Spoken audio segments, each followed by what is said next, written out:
There are a ton of M4s on the market, and very often they all kind of look the same, with only slight variations. Different rails, maybe a different looking grip, but more or less the same.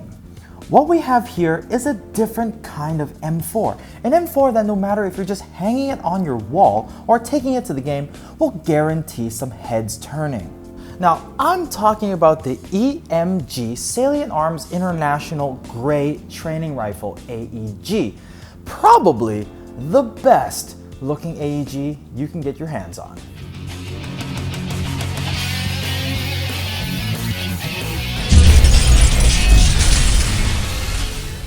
Hey guys, now before we get into our review, I do have a confession to make. I've been a Salient fan for a long time. And with that in mind, I am very excited to finally review the SAI EMG Gray Training Rifle, the most realistic representation of the real steel firearm from Salient Arms International. And here it is. Now right off the bat, this gun looks extremely futuristic, and there's a lot to talk about, so let's get right into it.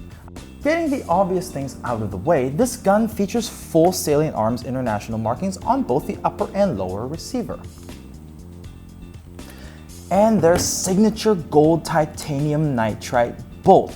I think this one is a little too shiny compared to the real guns, but it's an AEG, so it doesn't matter anyways. From there, we move to the fire selector. This is a Strike Industries style fire selector. It is very easy to access, but it is not ambidextrous. Each click is audible, but I wish it was slightly more pronounced, and I wish the selector itself felt a little bit more solid. It features a very comfortable ergonomic grip and a retractable to 5 positions ITAR compliant stock. Now this is the ITAR compliant version of this gun, as it's being sold outside the United States. Guns inside America will sport different furniture. After talking about the mid and rear portions of this gun, let's move forward. The top rail on the upper receiver sits flush with the rail itself, giving it a monolithic style look. The rail itself is 13.5 inches on this long version of the Salient GRY AEG, and it comes to 16.5 inches if you include this Jailbreak muzzle shroud. The rail itself is M-LOK with regular Picatinny rails up front for you to mount whatever accessories you feel like doing. It also features a quick detach system. By throwing this lever down, and you can remove this whole front rail and change it with another one if you want.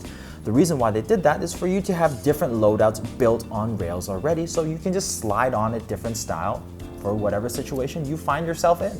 Up front is the Jailbreak muzzle device right here, and it gives it a very unique and aggressive look. It does look like something the Death Troopers from Rogue One would use, or if you're on the receiving end, it looks like a flamethrower. If you do want to take it off though, you can. There are 2 pins right here that you pull down and twist. That's all you got to do.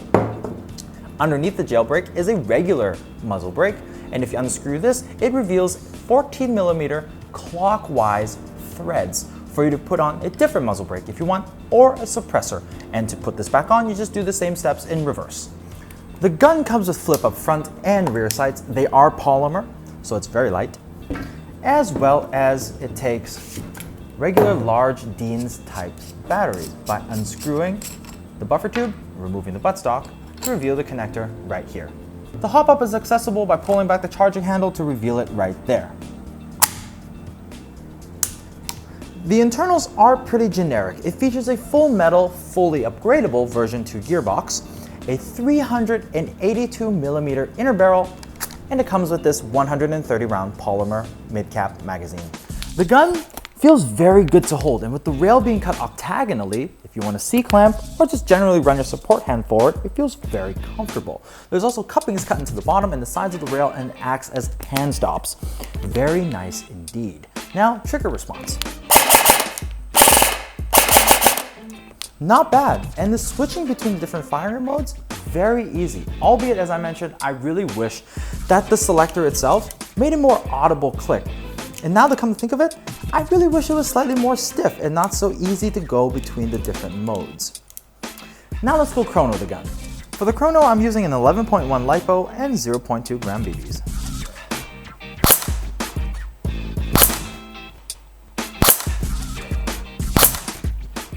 the gun shoots at around 403 FPS. If the gun shoots a little too hot for you guys, don't worry. I'm sure EMG will make a version ready for your country's legal fire limits. Here we are at a warehouse and 20 meters away from our target downrange, and I'm going to shoot the GRY AEG. With me today is the RWA 1:6x24 first focal scope. Let's go.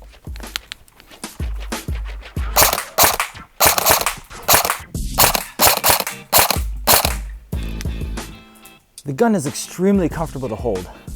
Let's go take a look at those results. 20 meters out, the grouping was pretty tight. A lot of it landed right in the middle with an exception of one flyer up top. Not a bad gun out of the box.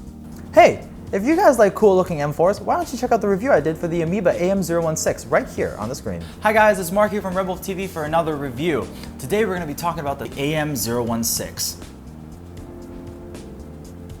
Looking at the EMG Salient Arms International Grade Training Rifle AEG, it's just another regular old AEG on paper and right out of the box. Yes, you can upgrade it to your heart's content. Yes, it has a version 2 gearbox inside. But with guns like this, you get because of the style, because of how flashy they are, and because of how many heads turn every time you pull it out of your gun bag.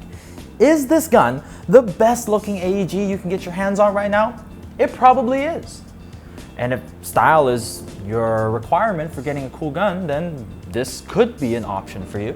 So if you want cool guns like this and many more, don't forget to check out our online store at www.redwolfairsoft.com. My name is Mark, aka Blue Steel, and I'll catch you guys on the next episode of RedWolf TV. Have a good one, guys.